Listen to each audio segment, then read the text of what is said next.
Welcome to the Mobile Home Park Mastery Podcast, where you will learn how to identify, evaluate, negotiate, perform due diligence on, finance, turn around, and operate mobile home parks.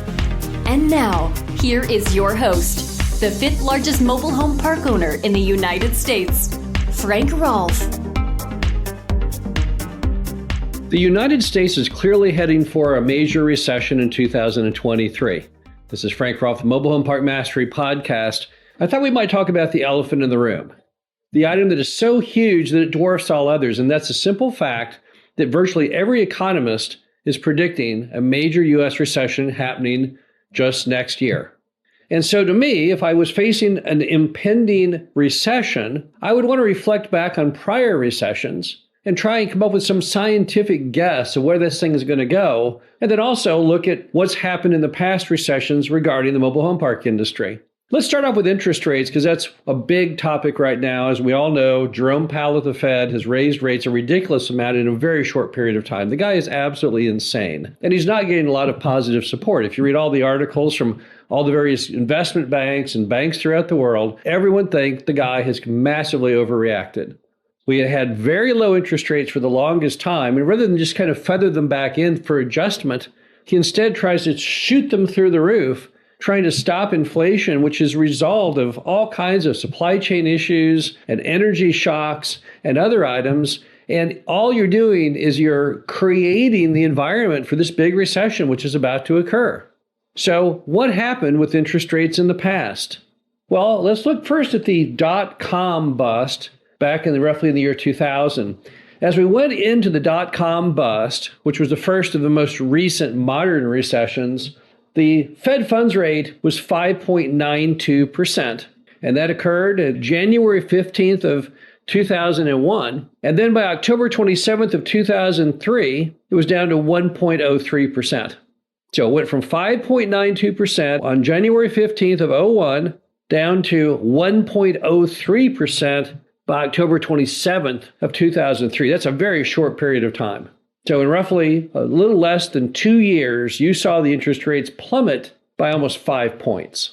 Now let's fast forward on that to the Great Recession. The Fed funds rate on the Great Recession, the peak as we entered the recession, was 5.27%. We hit that number on May 7th of 2007, and we ended at 0.17% on May 18th of 2009, almost exactly 2 years later. So once again, we fell 5 points. Now, based on that, based on the fact that the 2000 recession, the Fed funds rate declined 5 points, and the Great Recession, the Fed funds rate declined 5 points, where do you think it's going to be going this time? And perhaps, as someone might suggest, is that why he's raising it up so fast, so high? Because he knows he has to drop it 5 points to restart the economy. Kind of like one of these jet airplanes where they have a flame out on the engine and they got to try and restart it. Maybe we all acknowledge from prior recessions that to restart the engine, known as the American economy, you got to have 5 points. And clearly, when the interest rates were sitting there at about zero and things weren't going that well anyway in America, you wouldn't be able to drop 5 points starting from zero. So maybe that's why he's flying high. Maybe that's why he's targeting 5%, is because for the last two recessions, that's how much you have to drop. Now, is that a fact? Can we say, yep, that's what's going to happen? No. But we have to assume, considering the fact that's exactly what happened in both of the two prior recessions, it's pretty good likelihood. Now, it may not be 5 points, it might be 4 points, maybe it's 3 points. But clearly, we will see a decline in interest rates. And you will also note, based on when the decline occurred, it was pretty soon after the recession hit. Now, I know Powell is trying to take this position that he's somehow the strong man, the World Wrestling Federation person who's going to wrestle inflation to the ground and beat and kill it. But no, he isn't that guy. If you read about his background, who is Jerome Powell? Jerome Powell is a guy that worked at places like the Carlyle Group and prior to that in the real estate industry. So he's not some heavyweight boxer. He's not some altruistic guy. He's a rational guy who understands numbers, and he understands that the rates are going to come down when the recession hits. So when he talks about the fact, no, he's never going to bring them down. He's going to take them up to the moon. He's not going to touch them until inflation's at 2% and all these other various items and unemployment at whatever in the world that might be. He's not going to stick with that any more than his predecessors did. When we finally hit the recession and things are bleak and everyone's crying the blues and everyone's unhappy, the government's going to want to try and restart the economy, because here's the problem. The American government is a business. It collects in $2.5 trillion a year of tax revenue. You start jacking with that ability to collect that, because in recessions that falls. Well, I have a message. We're already broke. The country is 35 trillion roughly in debt, growing daily. We can't possibly cover our obligations. And by raising the interest rates up as much as he has, he's added almost $500 billion more of burden on the interest payments that the government has to give out. So the bottom line to it all is, yes, will interest rates drop? And will they drop pretty rapidly in the coming recession? The answer is clearly yes, based on science.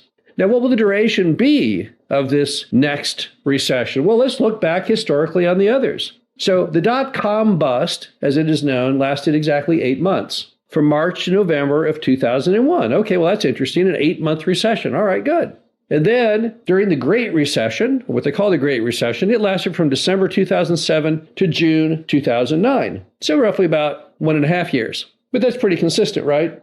So you're almost a year, then you're about 1.5 years. So if someone said, well, how long will this next one last? Well, based on prior performance, I'm going to again say probably somewhere about 1 year to 1.5 years. So if it starts up at some point in 2023, it's probably going to end sometime in 2024. Although when it starts, it might even go as much as a little bit in 2025. So I think that's probably the window. Now, am I sure of this? No, I'm not sure of it. I don't know when it will actually start. I don't know exactly how long it will last, but that gives you a pretty good indication based on historical precedent. So then the question is, what industries are going to get hurt in this? Well, just look back on the prior recessions. It's pretty clear. In the prior recessions, here's what got killed. Construction. In the Great Recession, all home building basically came to a screeching halt, as did many other real estate sectors that are constantly building new buildings. Manufacturing got destroyed because consumers weren't buying anything. No reason to build anything, right? So we don't need construction. And then finally, technology. Technology's collapse was the foundation of the dot-com bust. And as you've seen right now, based on layoffs, it's leading the pack.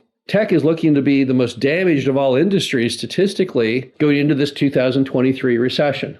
But here's the good news. Almost none of our residents work in this stuff. Those are not big industries for mobile home park residents. One of our biggest industries, of course, is retirement. In most mobile home parks, probably almost half the customer base is retired. They could care less about recessions. All they care about is the fact they get that Social Security check every month, like clockwork, so it doesn't matter to them at all. And for those who aren't retired, our number one industry is fast food. That's right. Majority of mobile home park workers are in service industries, food production, transportation, things like that. People on the manufacturing floor, they earn too much money to typically live in mobile home parks. Those factory workers make a lot of money anymore. Contractors, just the same. And of course, no one in the technology space has ever lived in any significant number in mobile home parks. So the good news is we won't have our industries too poorly damaged. And how do we know this? Well, we know that even by a big recent reminder, which was COVID, because almost everyone in mobile home parks was deemed an essential business. We found out during COVID, which we didn't know prior. And that was really good information to know. Now, it's also important to note that parks are contrarian. We go up in demand as everything else goes down the drain. The same is true with Dollar Tree. I was on an airplane recently sitting next to a guy who was an executive at Dollar Tree. And he told me all kinds of things about the Dollar Tree business and how they're loving this idea of the pending recession. Because when you have a recession, what happens? Everyone buys from the dollar store. Even people who've never walked in one before suddenly realize they need to save some money. Hey, let's go in the Dollar Tree and see what's going on in there. And they buy a whole lot of stuff. And we are the Dollar Tree of housing, of course. So if the fact that the dollar store is going to do great in the recession, well, we'll do great too. We are the only form of non-subsidized detached affordable housing. If you want to have a yard and you don't have a lot of money, you have to go through us. There are no alternatives. So when times get tough in America, typically we do much better. And then finally, based on all historical precedents, one thing we can always say about these recessions, particularly the Great Recession, is it makes rents go up. Because as people get displaced and they can no longer find buying a home attainable, they become renters. And it's just a factor of supply and demand. When you have a greater demand for renters and you have a supply of available homes, then the prices go up. And they went up at a staggering pace during the Great Recession. In fact, people in the mobile home park industry felt the Great Recession was maybe the greatest thing that ever happened to the industry, because since we track apartment rents and apartment rents went up at a record pace, we followed suit.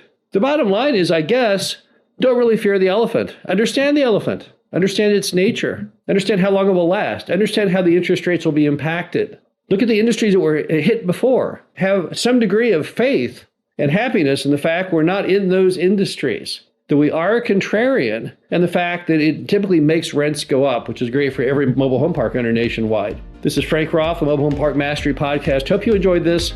Talk to you again soon. Thank you for listening to the Mobile Home Park Mastery Podcast. Be sure to visit us at mhpmastery.com to subscribe to the show, read our show transcriptions, and access all of our great information on mobile home park investing.